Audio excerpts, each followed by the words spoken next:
Hello everyone, my self is समी। आप देख रहे हैं समी थ्री कॉर्नर ऑफिशियल। आज हम आपके लिए लेके आए हैं क्लास 8 का एक नया सिविक्स का चैप्टर, द इंडियन कॉन्स्टिट्यूशन, भारतीय संविधान। बहुत ही इंपॉर्टेंट, बहुत ही इंफॉर्मेटिव, बहुत ही इंटरेस्टिंग ये चैप्टर होने वाला है और बहुत ही इजी होने वाला है। आपको ये चैप्टर जो है लगातार देखिएगा, बहुत ही समझिएगा और जो है इस चैप्टर के अंदर बहुत ही हमने जो है इसको आसान बना दिया है आप सबके लिए। तो देखते रहिए इंडियन कॉन्स्टिट्यूशन, भारतीय संविधान, ये चैप्टर आपके लिए। द इंडियन कॉन्स्टिट्यूशन, भारतीय संविधान, क्लास 8 का ये चैप्टर आपका बुक के अंदर जो है कैसे स्टार्ट होता है, कैसे शुरू होता है, इसको इमेजिन कीजिए। एक जो है मतलब ये गेम कोई भी गेम हो सकता है और वो गेम जो है अगर उस गेम के अंदर कोई रूल ना हो, कोई रेगुलेशन ना हो और जो सब खेल रहे हो, तो ये देखिए आपके सामने जो चित्र आपको ये दिखाई दे रहा है, ये फुटबॉल का एक कोई मैच चल रहा है और इस मैच के अंदर कोई रूल नहीं है। ये तो फुटबॉल का क्या हाल होने वाला है आप सोच सकते हैं। थोड़ी देर में वो फुटबॉल या क्या बन जाएगा, एकदम कबाड़े का जो है टुकड़ा बन जाएगा और यह सब बिना रूल के, बिना रेगुलेशन के, कोई उसको बॉल को इधर घुमा रहा है, कोई इधर मार रहा है, कोई रूल फॉलो नहीं हो रहा। तो जो है अब आप ये सोचिए कि जो है इस खेल के जो है क्या कल्पना हम जो है कर सकते हैं जिसमें कोई रूल, कोई रेगुलेशन नहीं हो, तो वो उस गेम का क्या हाल होने वाला है ये आप खुद सोच सकते हैं। तो जो है हम उस गेम के क्या परिणाम होंगे इसको जो है सोच करके कल्पना कीजिए और जो है हमें बताइए। इंडियन कॉन्स्टिट्यूशन, भारतीय संविधान के इस जो है वीडियो सेशन के अंदर हम आपको ये बताते, कनेक्ट करते हैं जिस तरह फुटबॉल टीम के लिए जो है रूल्स रेगुलेशन की जरूरत होती है, उसको कामयाब बनाने के लिए, उस गेम को सफल करने के लिए, अच्छे से जो है उसको जो है परफॉर्म करने के लिए रूल्स और रेगुलेशन की जरूरत होती है। तो फुटबॉल टीम की तरह ही हमारा समाज भी होता है और उस समाज को गवर्न करने के लिए, उस समाज को कंट्रोल करने के लिए हमें जो है कानून की आवश्यकता होती है, हमें लॉज की जरूरत होती है और वो लॉज जो है हम उसको लिख लिया करते हैं। हमको ये रिटन डॉक्यूमेंट यानी किताब की शक्ल के अंदर जो है, जो किसी देश के रूल्स एंड रेगुलेशन की जो बुक होती है उसको हम कॉन्स्टिट्यूशन कहते हैं। अब आपको जो है सब थोड़ा थोड़ा मतलब ये क्लियर हो गया होगा कि जो है कॉन्स्टिट्यूशन की जो बात हो रही है, तो ये कॉन्स्टिट्यूशन ये क्या है, इसके इसके बारे में ये बात हो रही है, यानी संविधान कहलाता है, यानी संविधान की बात हो रही है। तो ये संविधान क्या है? संविधान जो है रूल्स एंड रेगुलेशन की, जो समाज को चलाने के लिए, देश को चलाने के लिए, किसी कंट्री को जो है चलाने के लिए, पीसफुल चलाने के लिए हमें जो रूल्स एंड रेगुलेशन की जरूरत होती है हम उसको संविधान की शक्ल में उसको लिख लिया करते हैं या लिखा हुआ होता है, उनको हम जो है संविधान कहते हैं। तो ये अच्छे से आपको क्लियर हो गया कि संविधान आखिर होता क्या है, व्हाट इज संविधान, यानी जो है कॉन्स्टिट्यूशन क्या होता है, व्हाट इज कॉन्स्टिट्यूशन। तो ये आपको क्लियर हो गया, यानी एक ऐसी लिखित दस्तावेज जिसमें हमें ऐसा नियम मिलता है कि वो संविधान कहलाता है। अब हमें संविधान की आवश्यकता क्यों हुई? संविधान यानी समाज को, देश को पीसफुल, शांतिपूर्वक जो चलाने के लिए, अच्छे से जो है उसको जो है गवर्न करने के लिए, कंट्रोल करने के लिए जिन जो है चीजों की जरूरत होती है, वो लॉज जो है वो क्या कहलाते हैं? वो जो है लॉ बुक जो है, ये समझ लीजिए, वो संविधान कहलाती है किसी भी देश के लिए। कोई भी देश जो कंट्रोल किया जाए उसके समाज को, उसके लोगों को, तो वो हम रूल्स की सहायता से गवर्न करने पड़ते हैं हमें, उसको हम जो है कॉन्स्टिट्यूशन कहते हैं। तो ये अच्छे से क्लियर हो गया। अब जो है हम इस चैप्टर के अंदर क्या पढ़ने जो है जा रहे हैं वो आपको जो हम बता दें। इस चैप्टर के अंदर हम जो पढ़ेंगे कि हमें संविधान की आखिर आवश्यकता क्यों हुई, संविधान की हमें क्या आवश्यकता है। यानी हमें आपको जैसा कि आपको बताया कि जैसे फुटबॉल टीम को गवर्न करने के लिए रूल्स रेगुलेशन की जरूरत होती है। फुटबॉल टीम तो एक छोटा सा यह उदाहरण है, लेकिन पूरे देश को गवर्न करने के लिए हमें क्या होती है, लिखित जो है रूप से रूल्स एंड रेगुलेशन की जरूरत पड़ती है। और वो रूल्स एंड रेगुलेशन क्या होते हैं, वो संविधान कहलाते हैं। और उसे हम नीड ऑफ कॉन्स्टिट्यूशन, हमें संविधान की इसलिए आवश्यकता होती है।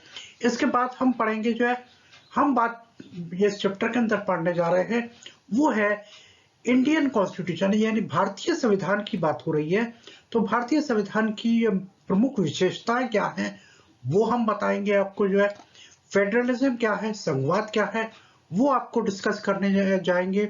सरकार का संसदीय रूप क्या होता है उसको हम डिस्कस करेंगे। अधिकारों का विभाजन कैसा होता है, सेपरेशन ऑफ पावर्स किसे कहते हैं, वो इस चैप्टर के अंदर हम पढ़ने वाले हैं। फंडामेंटल राइट, यानी फंडामेंटल राइट आपने पिछली कक्षाओं के अंदर भी पढ़े थे, 6th में और 7th के अंदर। और जो आपकी जो सिविक्स की बुक होती है उसमें भी मौलिक अधिकार जो है, यानी नागरिकों के मौलिक अधिकार क्या होते हैं उनके बारे में पढ़ा था, उनको भी हम जो है पढ़ेंगे। इसके बाद हम धर्म निरपेक्षता की भी जब बात करेंगे कि सेकुलरिज्म क्या होता है, सेकुलरिज्म के बारे में भी पढ़ेंगे। तो इस चैप्टर के अंदर हम जो क्या क्या पढ़ने जा रहे हैं वो सब हमने आपको जो है यहाँ पे जो है डिस्कस कर दिया, और जो है हम इसको एलाबोरेट करेंगे। ये इस चैप्टर का जो है थीम, ऑब्जेक्टिव, और जो है ये जो हमारा कहते हैं ना कि जो है हम जो है इस चैप्टर के अंदर क्या पढ़ने जा रहे हैं वो हमने लिस्टेड कर दिए, आपको बता दिए। अब आपको हम एक एक करके पॉइंट वाइज जो है इस चैप्टर को शुरू करते हैं। तो अच्छे से आपको क्लियर हो गया होगा कि कॉन्स्टिट्यूशन क्या होता है, ये आपको क्लियर हो गया। और हम इसके अंदर क्या पढ़ेंगे ये आपको अच्छे से क्लियर हो गया। I think, I hope you will clear the fact. हमारे चैप्टर का पहला point, why does a country need a constitution, देश को संविधान की आवश्यकता क्यों है। यानी देश, कोई भी देश है, कोई भी कंट्री है, उसको संविधान की आवश्यकता क्यों है, यानी संविधान जो है क्यों जरूरी है, क्यों उसकी जो नीड जो है होनी चाहिए। तो सबसे पहला जो है पॉइंट जो है ये है कि कॉन्स्टिट्यूशन सर्व सेवरल पर्पसेस, यानी जो है संविधान जो है हमारा जो है कई उद्देश्यों को जो है पूरा करता है। यानी जो है देश में शांति बनाए रखने के लिए, समाज को जो है चलाने के लिए, सरकार को चलाने के लिए, नागरिकों को अधिकार दिलाने के लिए, ये सारी ये चीजें क्या हैं, ये बेसिक नीड जो है कि जो है हमें जो है कॉन्स्टिट्यूशन की जरूरत होती है, हमें संविधान की आवश्यकता होती है। अब जो है बात हो रही है कि जो है इसके साथ साथ जो है ये एक पॉइंट और भी है कि relation between constitution and democracy, कि डेमोक्रेसी और कॉन्स्टिट्यूशन के अंदर क्या रिलेशन है। क्या जो है सारी कंट्री जो है जिनके पास जो है कॉन्स्टिट्यूशन है वो डेमोक्रेटिक है, ऐसा कुछ नहीं है। कि अगर आप ये देखिए चाइना का एग्जांपल लेते हैं, चाइना के अंदर कॉन्स्टिट्यूशन वहां पे भी है। तो जो है ये जरूरी नहीं है कि जो है जहां कॉन्स्टिट्यूशन होगा वो डेमोक्रेटिक भी होगा। डेमोक्रेटिक होने के लिए जो है कंट्री का जो है डेमोक्रेटिक होने के लिए कॉन्स्टिट्यूशन का होना भी डेमोक्रेटिक है। जैसे कि चाइना के अंदर जो है एक पार्टी है, वहां पे सिंगल पार्टी सिस्टम है, जो कि जो है कॉन्स्टिट्यूशन का फीचर, डेमोक्रेटिक या कॉन्स्टिट्यूशन का फीचर नहीं हो सकता। तो जो है ये सबसे पहला पॉइंट है कि जो कॉन्स्टिट्यूशन मतलब क्यों जरूरी है, देश को चलाने के लिए, देश को शांतिपूर्वक चलाने के लिए, कंट्रोल करने के लिए हमें कॉन्स्टिट्यूशन की आवश्यकता होती है। अब जो है कॉन्स्टिट्यूशन जो है क्या क्या पर्पस जो हल करता है, कि रूल्स एंड रेगुलेशन की बात हो रही है कि कोई भी कंट्री उसको जो गवर्न करने के लिए, उसके देश के लोगों को जो चलाने के लिए, उसके देश के लोगों को कंट्रोल करने के लिए हमें कॉन्स्टिट्यूशन की आवश्यकता होती है। अब इसके बाद सवाल उठता है कि क्या डेमोक्रेटिक और कॉन्स्टिट्यूशन के अंदर कोई जो रिलेशन है, वो आपको क्लियर कर दिया। अब जो है इसके बाद हम बात करते हैं कि जो ये कुछ आदर्शों का यह निर्धारित करता है कि उस देश के आधार पर निर्भर करता है। यानी कोई कंट्री अगर डेमोक्रेटिक है तो डेमोक्रेटिक कंट्री के अंदर जो है जो लोग जो है जो चाहते हैं, जो वहां के लोग चाहते हैं कि यह सबको समान अधिकार दिए जाए, सबको जो है फ्रीली जो है मूव करने का जो अधिकार दिया जाए। तो वो वहां की जो है लोगों का जो है कि जो है मतलब एस्पिरेशन है, वहां के लोगों की जो है जरूरत है, उसको वो पर्पस को जो है अगर पूरा करता है, तभी हम जो है उसको कहते हैं कि जो कॉन्स्टिट्यूशन हमारा जो है डेमोक्रेटिक है। तो यानी यह लोगों की एस्पिरेशन को भी पूरा करने वाला जो है कॉन्स्टिट्यूशन होना चाहिए। लोगों की आवश्यकताओं को पूरा करने के लिए, लोगों की नागरिकों की जो आवश्यकताओं को पूरा करने के लिए भी कॉन्स्टिट्यूशन के अंदर अगर प्लान है, तो वो जो है हमें उसे लिखना पड़ता है, हमें उसे जो है मेंशन करना पड़ता है कि सभी जो है कॉन्स्टिट्यूशन के अंदर जो मतलब जो है जो बातें हैं, जो उसकी जो है मतलब जो पॉइंट है, वो हमको जो है मेंशन करने पड़ते हैं, तभी जो है उस कंट्री का जो कॉन्स्टिट्यूशन लोगों की और नागरिकों की एस्पिरेशन के अकॉर्डिंग जो है बन पाता है। तो अब अच्छे से आपको क्लियर हो गया कि डेमोक्रेसी के और कॉन्स्टिट्यूशन के बीच में क्या डिफरेंस है, मतलब क्या रिलेशन है उनमें, ये आपको पता चल गया। और देश को कॉन्स्टिट्यूशन की क्या आवश्यकता है, ये भी आपको अच्छे से क्लियर हो गया। और संविधान हमारे कई उद्देश्यों की पूर्ति करता है, ये भी आपको अच्छे से क्लियर हो गया। तो ये आपको जो है सबसे पहला जो सवाल जो है आपका जो था, why does a country need a constitution, इसमें और भी पॉइंट है, वो भी हम बारी बारी से जो है डिस्कस जो है करेंगे, आपको एक्सप्लेन करेंगे, आपको समझाएंगे अच्छे से। आप जैसे देखते रहिए, बने रहिए हमारे साथ। इसी चैप्टर के अंदर जो है हम जो है आगे बात कर रहे हैं, why does a country need a constitution, यानी जो है देश को जो है कॉन्स्टिट्यूशन की क्या आवश्यकता है। Helps to arrive a common consensus, यानी आम सहमति पर पहुंचने में मदद करता है। ये कॉन्स्टिट्यूशन जो है आम सहमति से मतलब ये है जो लोगों की जो है एस्पिरेशन को, उनकी आवश्यकताओं को जो है जो सभी लोग जो है चाहते हैं, उस एस्पिरेशन को जो है पूरा करने में जो है हमारी हेल्प करता है। और संविधान देश के नागरिक के विचारों के मूल्य के विश्वास को भी कायम करता है। जो कॉन्स्टिट्यूशन अब upholds idea, values, belief of citizen of the country, यानी जो है लोगों के जो है नागरिकों का जो है विश्वास होता है उस देश के प्रति कि जो है वो जो है उस देश की सरकार उस देश के लोगों को की जो हिफाजत करेगी, उस देश के लोगों को जो है शांति बनाए रखने के अंदर जो है पूरा कंट्रोल और जो है अपना सहयोग करेगी, उसमें जो है विश्वास करने के जो है योग्य भी जो है कॉन्स्टिट्यूशन है। अब हम जो है बारी बारी जो है एक एक करके जो है इस पॉइंट को ये डिस्कस करते हैं। सबसे पहले हम जो है स्टोरी ऑफ नेपाल, नेपाल की कहानी से जो हम जो शुरू करते हैं कि नेपाल के अंदर क्या पोजीशन है कॉन्स्टिट्यूशन की, उसके बारे में हम डिस्कस करते हैं। इस वीडियो सेशन के अंदर हम जो शुरू करते हैं स्टोरी ऑफ नेपाल, नेपाल की कहानी से हम जो शुरू करते हैं। अब नेपाल जो है हमारा एक पड़ोसी देश है, पड़ोस में जो है देश है। आप उसके अंदर जो है ये देखिए उसकी पोजीशन आप जो देखें बिल्कुल क्लियर आपको ये नजर आएगी। ये ऑरेंज कलर का जो आपको जो दिखाई दे रहा है, ये जो है आपका जो है नेपाल है। और ये नेपाल जो है ये सिक्किम के बाजू में, और जो है ये इधर आपका उत्तराखंड वगैरह से जो है लगा हुआ जो है ये एक जो है देश है। और यहाँ पे जो क्या होता है, यहाँ पे जो किंग जो ज्ञानेंद्र है, इनके पिता जो है डेमोक्रेटिक सेटअप लेकर के आए, उन्होंने डेमोक्रेसी जो है इस्टेब्लिश की। अब इन्होंने क्या किया, जैसे किंग जो है ज्ञानेंद्र आते हैं, टेकिंग ओवर करते हैं, तो इन्होंने डेमोक्रेटिक सेटअप को जो है खत्म कर दिया। अब जो है इन्होंने खत्म कर दिया और जो है मोनार्की और जो डेमोक्रेटिक मोनार्की जो है वहां पे इस्टेब्लिश कर दी। तो वहां के लोगों ने क्या किया, प्रोटेस्ट किया शुरू कर दिया, वहां की आर्मी ने जो प्रोटेस्ट शुरू कर दिया, वहां के जो सिटीजन जो थे उन्होंने जो प्रोटेस्ट किया शुरू कर दिया। और जो है वो क्यों किया कि वो जो है इस सेटअप को मोनार्की डेमोक्रेसी वाले जो सेटअप से जो है वो जो है सेटिस्फाइड नहीं थे, क्योंकि जो है वो ये चाहते थे कि जो डेमोक्रेसी पहले जो चल रही थी और ज्ञानेंद्र ने जो है उसको सेटअप को जो खत्म किया, वो लोगों को जो है कतई पसंद नहीं था।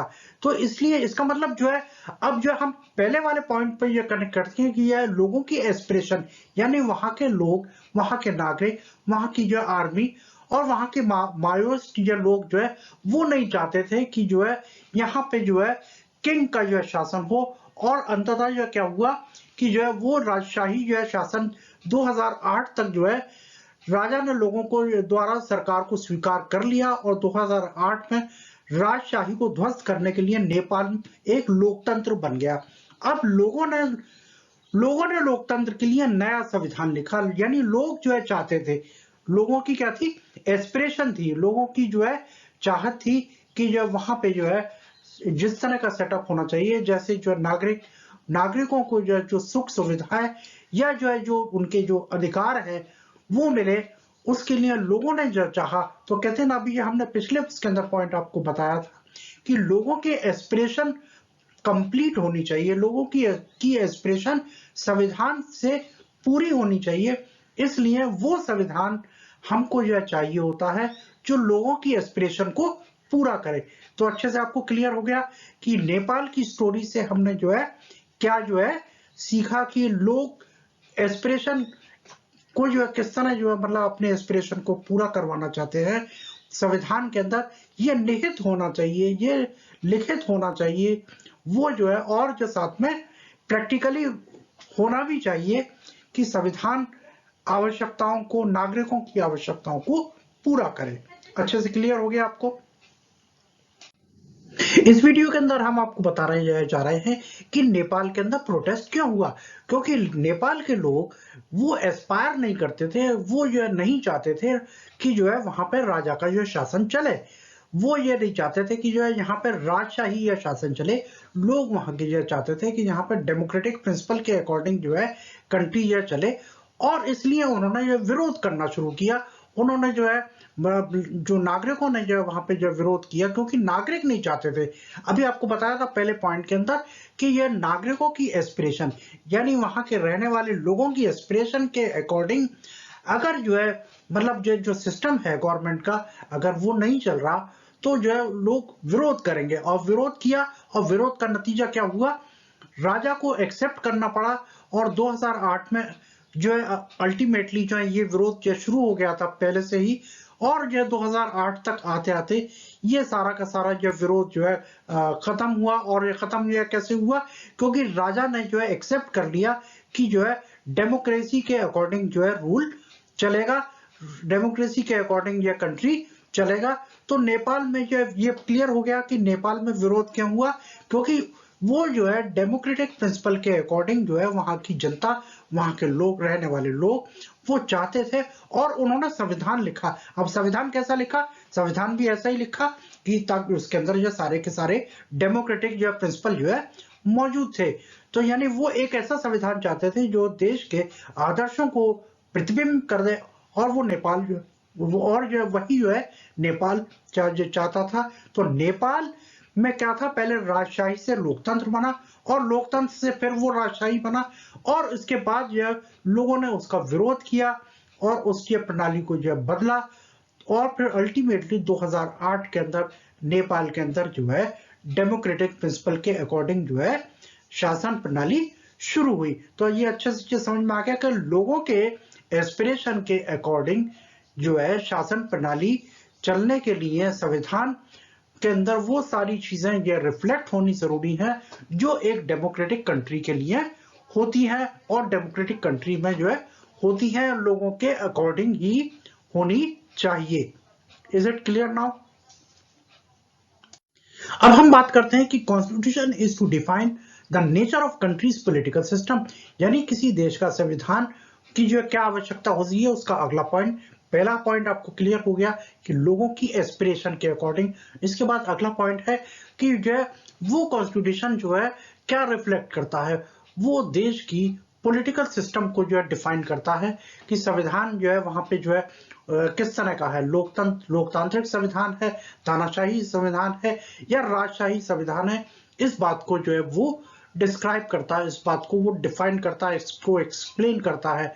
तो यानी किस प्रकार की राजनीतिक व्यवस्था होनी चाहिए, यानी लोग जो है कैसी जो व्यवस्था चाहते हैं वो उसके अकॉर्डिंग जो है होना चाहिए। तो जो है हमने जो है इस ये स्टोरी के अंदर, पिछली नेपाल की स्टोरी के अंदर जो है अच्छे से समझा कि नेपाल के अंदर पहले पुराना संविधान था जो कि मोनार्की के अकॉर्डिंग था। उसके बाद जो है मोनार्की की प्रिंसिपल को जो अडॉप्ट करना उन्होंने बंद कर दिया, राजा ने जो अपनी मनमानी जो शुरू की, तो लोगों ने विरोध किया, और लोगों ने विरोध करके जो है उस शासन प्रणाली को बदल दिया, और राजा को ये एक्सेप्ट करना पड़ा। और अल्टीमेटली 2008 के अंदर नेपाल के अंदर लोकतांत्रिक व्यवस्था जो है कायम हो गई। तो ये अच्छे से आपको क्लियर हो गया। यानी जो है किसी देश की शासन व्यवस्था यानी पॉलिटिकल सिस्टम को हमारा जो है कॉन्स्टिट्यूशन है वो डिफाइन करता है। किसी भी कंट्री का जो है पॉलिटिकल सिस्टम जो है को डिफाइन करने के लिए कॉन्स्टिट्यूशन के अंदर रिफ्लेक्शन होता है। Is it clear now? अब इसके बाद जो हम बात करेंगे why does country need a constitution का, जो हमारा अगला पॉइंट हम जो इसको जो एलाबोरेट कर रहे हैं। हमने अभी तक बता दिया आपको कि पॉलिटिकल सिस्टम कैसा होना चाहिए इसको डिफाइन करने के लिए। अब जो डेमोक्रेटिक प्रिंसिपल है तो जो डेमोक्रेसी अपने आप से जो चलेगी नहीं, उसके लिए हमें जो है क्या करना पड़ेगा, उसके फीचर्स को जो है हमने डिफाइन करना पड़ेगा अपने कॉन्स्टिट्यूशन के अंदर। और वो कैसे करेंगे जो है उसको जो हम एक एक करके बताते हैं। अब उसके लिए क्या होता है कि प्रॉपर गाइडलाइन होनी चाहिए। या it also provide guideline that govern decision making with in the society. अब जो है बात हो रही है कि जो है हम जो भी जो है हम मतलब जो कॉन्स्टिट्यूशन के अंदर जो चाहते हैं तो उसकी एक प्रॉपर गाइडलाइन होनी चाहिए जो कि जो है डिसीजन मेकिंग को ये बताए ना। ये हमारा तीसरा पॉइंट है। Constitution provide safeguard against the powerful authority. यानी अब who is powerful authority, why safeguard it is required, ये दिशा निर्देश भी प्रदान करता है कि जो इन समाज के भीतर निर्णय लेने को यह नियंत्रित करता है। यानी शक्तिशाली कौन है, सुरक्षा की आवश्यकता कौन है। अब जो हम एक एग्जांपल जो है एक क्लास का एग्जांपल जो है लेंगे, उस क्लास के एग्जांपल में जो है हम जो है यानी जो डेमोक्रेसी या कॉन्स्टिट्यूशन के अंदर जो डिफाइन करने वाले जो सारी जो फीचर्स को जो है अथॉरिटी को जो है डिस्क्राइब करेंगे एक क्लासरूम के एग्जांपल के द्वारा। ध्यान से देखिएगा। ये क्लासरूम की जो है सीन से जो आपको बताएं कि जैसे एक कोई भी क्लासरूम होता है इसके अंदर जो कुछ दादा टाइप के जो स्टूडेंट होते हैं वो सबसे आगे बैठते हैं। और जो है जब जो मैडम को या टीचर को या कहीं जो जाना होता है तो वो जो है उनको स्टूडेंट को जो खड़ा कर देते हैं कि जो तुम जो जरा क्लास को जो देखो।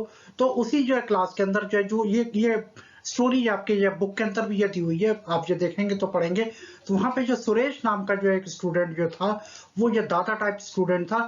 तो जो जब मैडम जो है कोई ये काम पड़ता है तो वो जो काम से कहीं ऑफिस जो जाती हैं मतलब जो है तो वो जो सुरेश को खड़ा कर देती हैं। अब सुरेश ये क्यों क्या था, सुरेश को मॉनिटर बना रखा था तो उसको ये पावर मिल गई। अब जो उसने इस पावर का क्या किया, मिसयूज किया।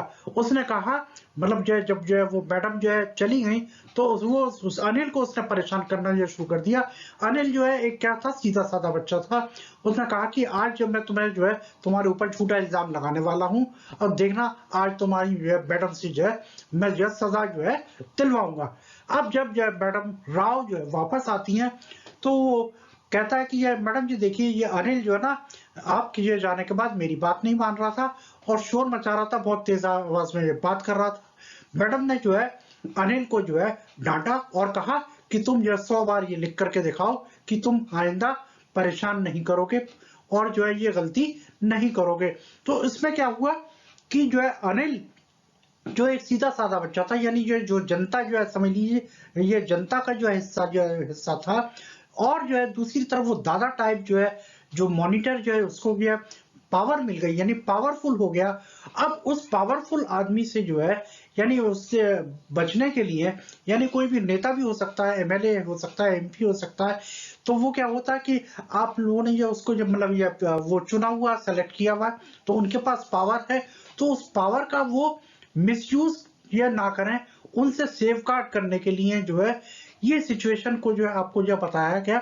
यानी मौलिक अधिकार की बात हो रही है कि मौलिक अधिकार हनन में यानी जो है जितने भी जो नागरिक है उनके मौलिक अधिकारों का हनन नहीं होना चाहिए उनकी। इसलिए हमें जो संविधान के ऐसे नियमों की ऐसे गाइडलाइनों की जो है जरूरत होती है। We can say that the political leader misuse their authority. अब जो है has the constitution lays down rules that guard us. इसी तरह जो है जो कॉन्स्टिट्यूशन के अंदर रूल्स और रेगुलेशन ये दिए हुए होते हैं वो हमारी जो है नागरिकों की रक्षा हेतु बने होते हैं और ये कॉन्स्टिट्यूशन में रिफ्लेक्ट होते हैं। तो ये इज इट क्लियर कि इस स्टोरी से आपको जो है ये आपको पता चल गया कि यानी अधिकारों की जो है रक्षा पावरफुल उससे जो है कैसे की जाती है और ये कॉन्स्टिट्यूशन के अंदर लिखा हुआ होता है, संविधान में लिखित होता है। Is it clear now? Y does a country need a constitution? किसी देश को संविधान की आवश्यकता क्यों है? अब इसका तीसरा यानी और ये चौथा पॉइंट जो हम आपको ये बताने जा रहे हैं। Constitution ensure that dominant group does not use it's power against other less powerful people और ग्रुप। यानी संविधान यह सुनिश्चित करता है कि एक प्रमुख समूह अन्य और कम शक्तिशाली लोगों या समूहों के खिलाफ अपनी शक्ति का उपयोग नहीं कर सकता जो है। अब जो है देखिए ये इसके अंदर एक स्कूल का एक एग्जाम्पल है। इसके अंदर दो ग्रुप हैं, लड़कियों का ग्रुप और लड़कों का ग्रुप। लड़कियां जो है तादाद में कम है, नंबर में कम है, तो वो माइनॉरिटी के अंदर हुई और लड़के जो है ज्यादा थे। अब जो है खेल के ऊपर बहस चलती है कि क्रिकेट खेलना है या जो है बास्केटबॉल खेलना है। लड़के जो है डोमिनेंट ये थे क्योंकि वो उनकी जो है संख्या जो ज्यादा थी, लड़कियां कम थी। लड़कियां यानी 5 थी, वो बास्केटबॉल खेलना चाहती थी, लड़के जो है क्रिकेट खेलना चाहते थे। तो वो जो है अब इसी बात को जो लेकर के जो है वो फैसले के लिए मैडम के पास जो है जाते हैं। तो मैडम ने भी जो है फैसला किया कि बस ठीक है, हाथ खड़े करो जो क्रिकेट खेलना चाहते हैं। तो लड़कों ने सबने हाथ खड़ा कर दिया, तो लड़के जो है जीत गए। अब वो लड़के जो है में जो है जो जो डोमिनेंट जो ग्रुप था, क्योंकि जो है वो जो फैसला जो है डोमिनेंट उसके में हुआ, तो लड़कियां जो है माइनॉरिटी के अंदर थी, नंबर में कम थी, वो हार गई। और जो है वो जो उनको चिढ़ाने लगा जो है लड़कियों को, देखा हम जीत गए, हम जीत गए, हम जीत गए। तो जो है ऐसा होता है कि जो कॉन्स्टिट्यूशन है वो हमारा, हम आपको ये बताना चाह रहे हैं कि जो डोमिनेंट ग्रुप है यानी जो है जो मेजोरिटी के अंदर है, उस वो जो है माइनॉरिटी के जो है खिलाफ जो है अपनी शक्ति का उपयोग नहीं कर सकता। ये हमारा जो है कॉन्स्टिट्यूशन बताना चाहता है, कॉन्स्टिट्यूशन डिफाइन करना चाहता है। इसमें जो है ये बातें लिखी होती हैं कि जो मेजॉरिटी ग्रुप है वो माइनॉरिटी के ऊपर अपनी ताकत का इस्तेमाल करके उनको जो है सप्रेस नहीं कर सकता। Is it clear now? Y does a country need a constitution? यानी किसी देश को संविधान की आवश्यकता क्यों है? इसी को और एलोबरेट करते हुए आगे बढ़ाते हुए कि majority should not exclude the interest of the minority. जो भी जो है किसी देश बहुसंख्यकों को अल्पसंख्यकों के हितों को बाहर नहीं करना चाहिए और बहुमत के अत्याचार की जांच होनी चाहिए। यानी जो है tyranny of majority should be checked. यानी जो मेजोरिटी के जो अत्याचार है, यानी जो है उनका मेजोरिटी में होने के बाद जो है वो अपने अधिकारों का दुरुपयोग करके जो है जो माइनॉरिटी के ऊपर जो है अत्याचार होते हैं उनको रोका जाना चाहिए। इसीलिए कॉन्स्टिट्यूशन होता है, वह कॉन्स्टिट्यूशन नीडेड। यानी जो है कॉन्स्टिट्यूशन की आवश्यकता क्यों है? ये कॉन्स्टिट्यूशन इसीलिए सेफ गार्ड करने के लिए ही होता है। एग्जाम्पल, अब जो है रिलीजियस डोमिनेंट यानी जो उदाहरण जो क्या है, धार्मिक प्रभुत्व। यानी जो धार्मिक आधार पर जो नंबर के अंदर जो ज्यादा हैं उनके बाद मतलब जो उनके वो जो है, और जो नंबर में कम है धार्मिक आधार पर, तो उनके ऊपर अत्याचार या उनके ऊपर अन्याय ना हो, इसको ये रोकने के लिए कॉन्स्टिट्यूशन की आवश्यकता होती है। एक समुदाय के सदस्य एक ही समुदाय के भीतर दूसरों पर हावी होते हैं। तो ये आपको ये क्लियर हो गया। Why does a country need a constitution? Why does a country need a constitution? तीसरा पार्ट जो है इसमें देखिए, constitution save us from our self. Constitution हमें खुद से भी जो है बचाता है। कभी कभी हम किसी ऐसे मुद्दे पर कुछ निर्णय ले सकते हैं जो हमारे बड़े हित के विरुद्ध हो सकता है।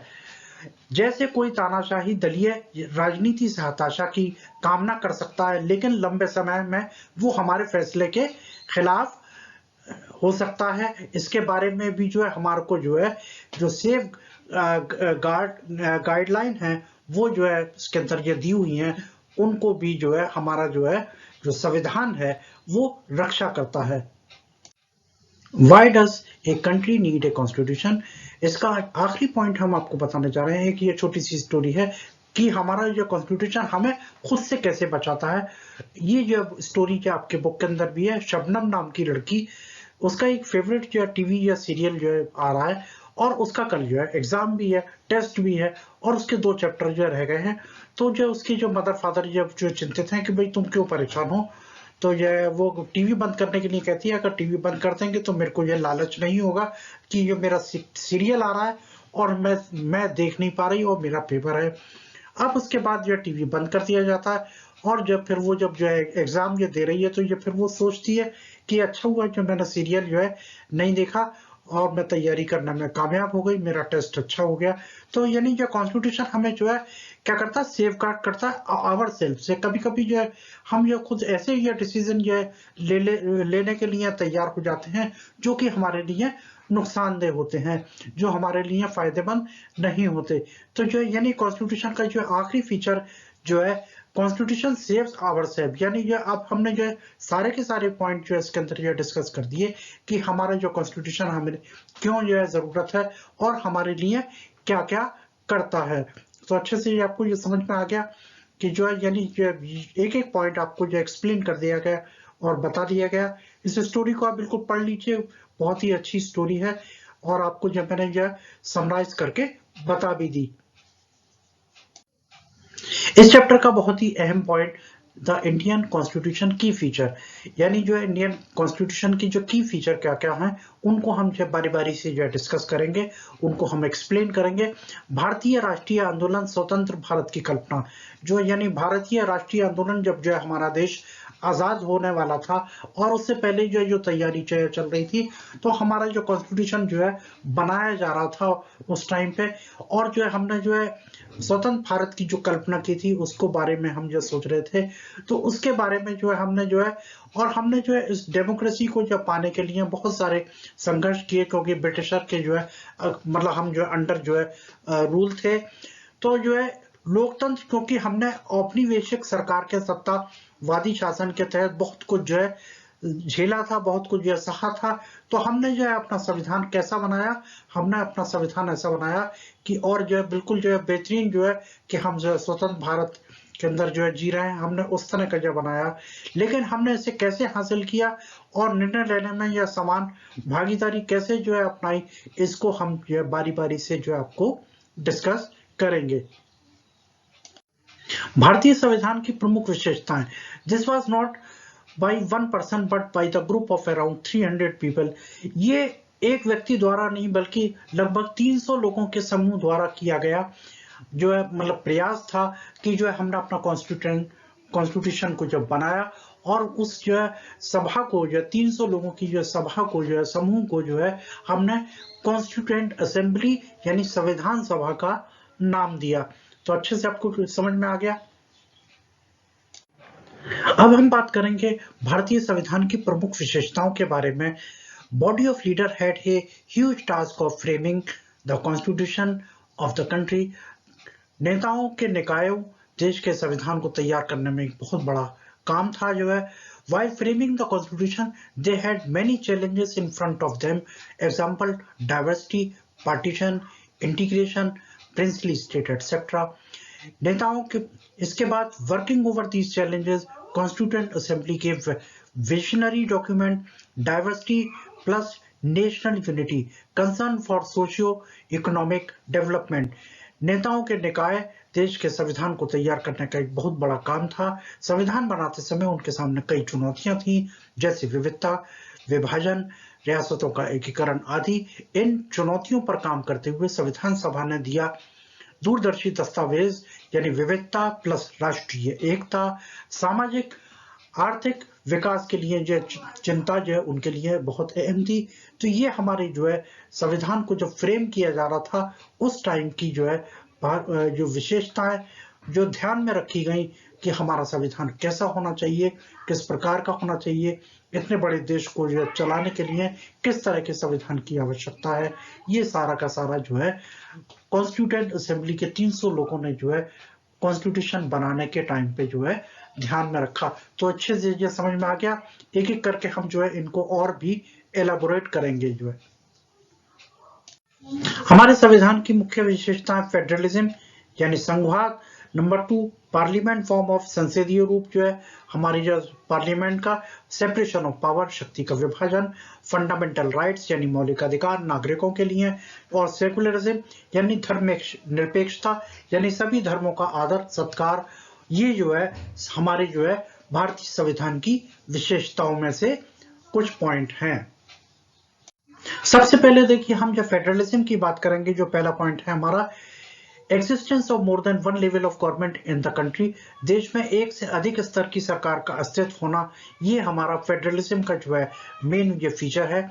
इसके अंदर आप ये देख रहे हैं कि हमने जो ग्राफ उसके अंदर ये बनाया है, ये आप देख रहे हैं, ये लोकल गवर्नमेंट जो है सबसे इनर उसके अंदर है। इसके बाद ग्रीन कलर में जो है स्टेट गवर्नमेंट, इसके बाद ये सेंट्रल गवर्नमेंट, यानी सेंट्रल गवर्नमेंट पूरे देश के लिए, स्टेट गवर्नमेंट किसी ये पर्टिकुलर राज्य के लिए, और लोकल गवर्नमेंट जो जितने भी जो है जो छोटे छोटे नगर हैं, जो मतलब जो काउंसलर्स जो है जो जगह हैं, उनके लिए जो है मतलब स्टेट गवर्नमेंट, और इसके बाद लोकल गवर्नमेंट जो है पंचायत गवर्नमेंट, और इसके अलावा जो है नगर निगम जो है सरकारें जो इसके अंदर जो शामिल है।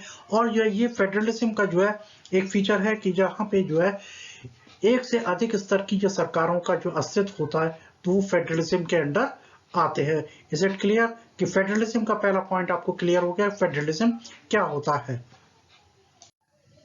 इसके बाद आते हैं नीड ऑफ फेडरलिज्म।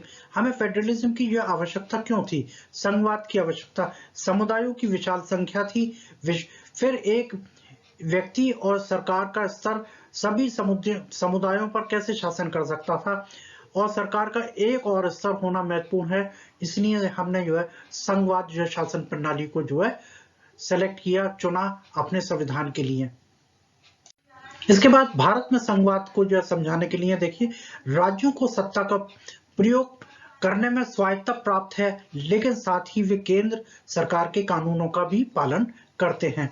यानी ये सब फेडरलिज्म, इसमें सेंटर, इसके बाद स्टेट, और फिर लोकल और self government. Is it clear now? Federalism को ये और जो एलाबोरेट करते हुए, संविधान में ऐसी सूचियां हैं जो उन मुद्दों पर विवरण देती हैं जिन पर सरकार का प्रत्येक स्तर कानून बना सकता है। संविधान यह भी निर्दिष्ट करता है कि सरकार के प्रत्येक स्तर को उस कार्य के लिए धन कहां से मिल सकता है, और वह करता है। संघवाद के तहत राज्य न केवल संघीय सरकार के एजेंट हैं, बल्कि संविधान से अपना अधिकार भी प्राप्त कर सकते हैं। The constitution contain list that detail the issue that each tier of government can make laws on it. Constitution also specify where each tier of government can get money from for the work that it does. Under the federalism, the state are not merely agent of the federal government but draw their authority from the constitution. Is it clear now? अब बात करेंगे हम जो है parliament form of government, यानी सरकार का संसदीय स्वरूप। What do you understand by heading? Yes, heading से आप जो क्या समझते हैं, संसद पर आधारित सरकार का एक रूप, निर्वाचित प्रतिनिधि, यानी जो भी सिलेक्टेड जो होते हैं, इलेक्टेड जो प्रतिनिधि होते हैं, वो जो है संसद में आकर के बैठ करके अपना कार्य को जो है पूरा करते हैं देश के लिए। संसद पर आधारित सरकार का एक रूप, निर्वाचित प्रतिनिधि। भारत का संविधान सभी नागरिकों के लिए सार्वभौमिक वयस्क मताधिकार की गारंटी देता है, यानी यूनिवर्सल फ्रेंचाइज की जो है मतलब परमिशन देता है कि सभी जो है जो वयस्क मताधिकार का प्रयोग करके जो है अपने जो प्रतिनिधि को जो है इलेक्शन के टाइम पे जो है चुन सकते हैं, जिससे भारत के लोगों ने सीधे अपने प्रतिनिधियों का जो है चुनाव किया। साथ ही वो चुनाव में भी लड़ सकते हैं, ऐसा नहीं कि वो चुनने का ही अधिकार होता, बल्कि वो जो है खुद इलेक्शन के लिए भी जो है खड़े हो सकते हैं। तो ये हमारी जो है पार्लियामेंट्री फॉर्म ऑफ गवर्नमेंट का ही हिस्सा है। अब जो है बात करेंगे हम संसदीय शासन पद्धति की बात करेंगे। Under parliamentary form of government, people elect their representative, these representative are accountable to the people. संसद सरकार के संसदीय स्वरूप के तहत लोग अपने प्रतिनिधियों का चुनाव करते हैं, और ये प्रतिनिधि जनता के प्रति जवाबदेह होते हैं। ऐसा नहीं कि जो है एक बार चुन लिया तो उनको हटाने का अधिकार जो है जनता के पास होता है, यानी और जो वो अपने कार्य को जो सही अंजाम नहीं देते तो जनता जो है अगले इलेक्शन के अंदर उनको हटा भी सकती है। इस चैप्टर का हमारा अगला पॉइंट है सेपरेशन ऑफ पावर, यानी अधिकारों का विभाजन कैसे होता है। What do you understand by heading? इस हेडिंग से आप ये क्या समझते हैं? Dividing oblique sharing of power. There are 3 organs of government, यानी 3 तरह के जो है ऑर्गन होते हैं गवर्नमेंट के। Number 1 legislature, number 2 executive, number 3 judiciary. शक्तियों का बंटवारा कैसे होता है? सरकार के 3 अंग होते हैं, विधायिका, कार्यपालिका, न्यायपालिका। क्यों, कैसे और कहां कैसे होता है, ये सब आपको और एलोबरेट करके बताते हैं। शक्तियों के बंटवारे में जो है को और एलोबरेट करते हुए, सेंट्रल गवर्नमेंट का जो स्ट्रक्चर होता है इसके अंदर लेजिस्लेचर यानी ये हमारी संसद, एग्जीक्यूटिव यानी कार्यपालिका, इसके अंदर प्रधानमंत्री और हमारे राष्ट्रपति आते हैं, और जुडिशरी यानी हमारे जितने भी सुप्रीम कोर्ट हैं यानी ये जुडिशरी के अंदर शामिल होते हैं। तो भारतीय संविधान के प्रमुख कितने अंग हो गए? 3 अंग हो गए। इसके अंदर लेजिस्लेचर, एग्जीक्यूटिव, जुडिशरी। बहुत अच्छे से यह याद रखिएगा, भारतीय संविधान के प्रमुख 3 अंग। अब सेपरेशन ऑफ पावर्स को हम और आगे बढ़ाते हुए, अवर इलेक्टिव रिप्रेजेंटेटिव एग्जांपल एमपी और एमएलए होते हैं, ये सब विधायिका के अंदर आते हैं जिसे हम लेजिस्लेचर बोलते हैं। हमारे चुने हुए प्रतिनिधि कहलाते हैं, उदाहरण एमपी और एमएलए।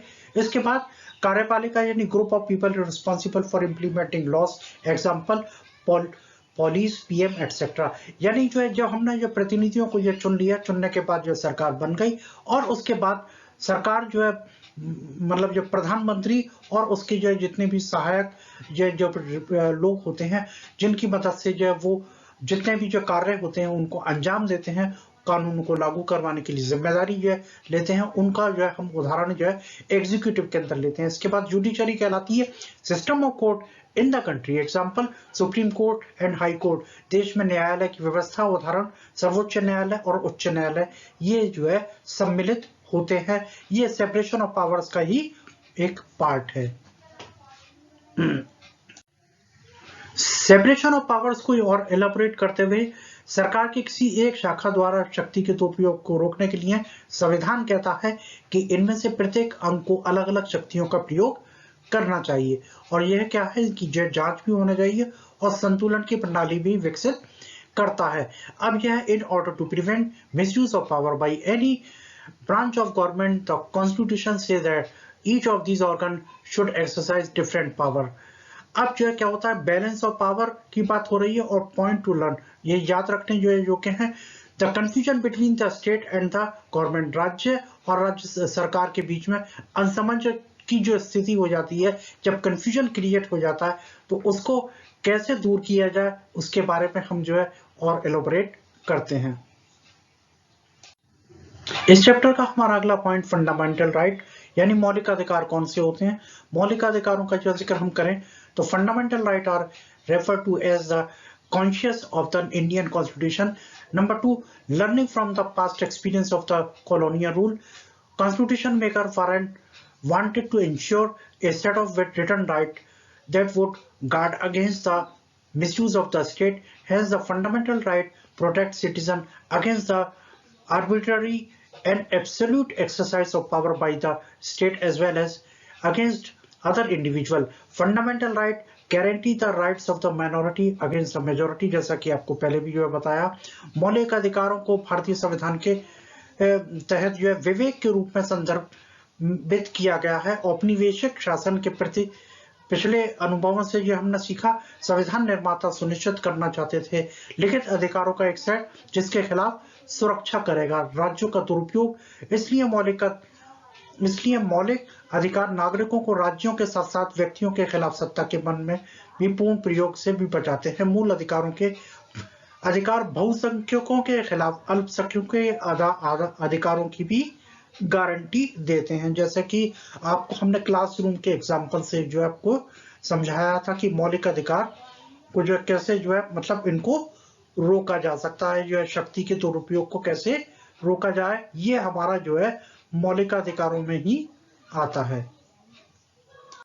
इनको बहुत अच्छे से कर लीजिए। फंडामेंटल राइट कौन कौन से होते हैं, देखिए 1, 2, 3, 4, 5, 6, ये 6 मौलिक अधिकार होते हैं। नंबर 1, राइट टू इक्वलिटी, सभी को समानता का अधिकार। राइट टू फ्रीडम, सभी को जो है स्वतंत्रता का अधिकार। राइट अगेंस्ट एक्सप्लॉयटेशन, यानी जो है सभी को जो है जितना भी जो भी एक्सप्लॉयटेशन हो रहा है उनके खिलाफ जो है लड़ने का अधिकार। Right to freedom of religion, यानी किसी भी धर्म को जो है अपनाने का अधिकार। कल्चरल एंड एजुकेशनल राइट, यानी सभी को जो है शिक्षा प्राप्त करना और सांस्कृतिक गतिविधियों में हिस्सा लेने का अधिकार। और राइट टू कॉन्स्टिट्यूशनल रेमेडीज, और संविधान के हिसाब से किसी को जो है क्षति पहुंचती है तो उसका ये रेमेडियल भी जो है मौजूद है, उसका निवारण भी मौजूद है। ये सब फंडामेंटल राइट्स के अंदर आता है। बहुत अच्छे से कर लीजिए। बहुत बेसिक क्वेश्चन यह जरूर बनता है कि हमारे मौलिक अधिकार नंबर में कितने हैं? 6 हैं। और वो कौन कौन से हैं?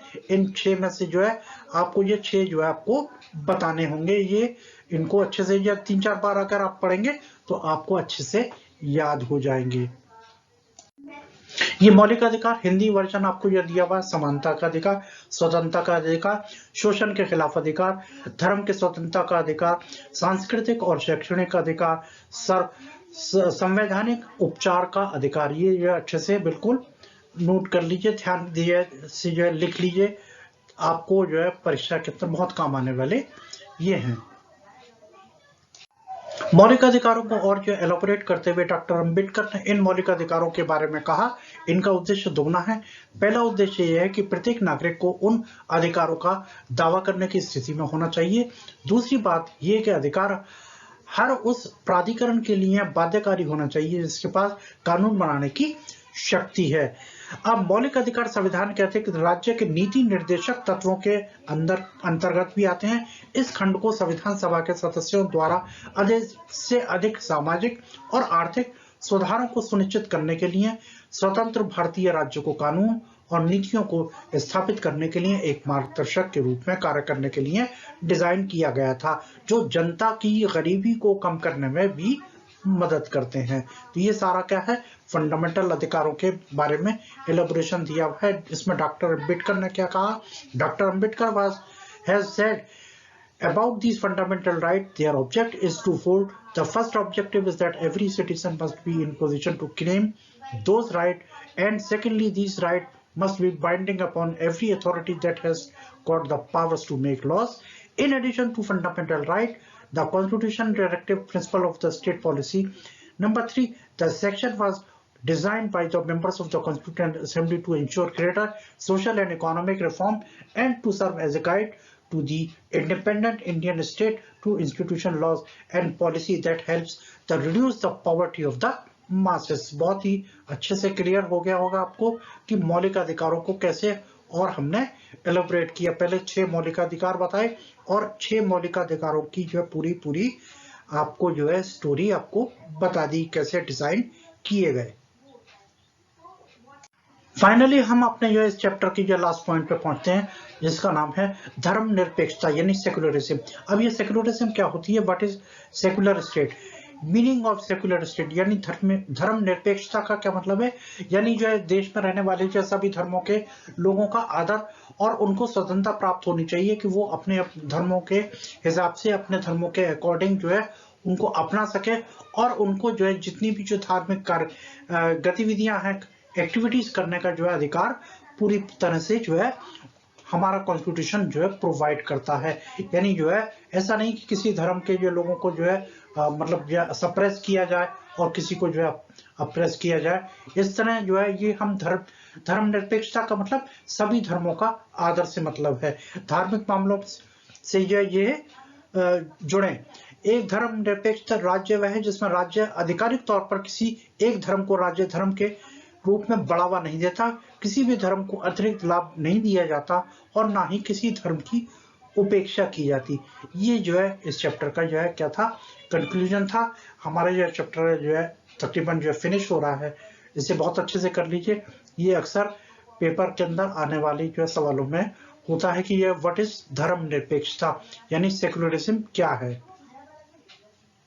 Now our this chapter has been completed. हमने सारे पॉइंटों को आपको ये क्लियरली बता दिया, आपको एक्सप्लेन कर दिया, सारे पॉइंट को ये प्रैक्टिकल तौर पे भी आपको ये बता दिया गया। तो ये बहुत ही आपको ये इंटरेस्टिंग जो है ये चैप्टर लगा होगा। आप जो है ध्यान से जो ऐसे ये देखिएगा, 1 या 2 बार ये देखने से आपको बहुत अच्छे से समझ में आ जाएगा। मौलिक अधिकारों को जो अच्छे से बिल्कुल कर लीजिएगा। हमारा कॉन्स्टिट्यूशन ये हमें क्यों यह जरूरी है ये भी आपको बता दिया गया। इस तरह जो है ये चैप्टर बहुत ही दिलचस्प हो गया। आशा है कि आपको ये चैप्टर बहुत अच्छे से समझ आया होगा और आपने जो है इसको जो है नोट किया होगा। Chapter completed. Thanks for watching and understanding the full chapter. Thank you very much. Thank you very much.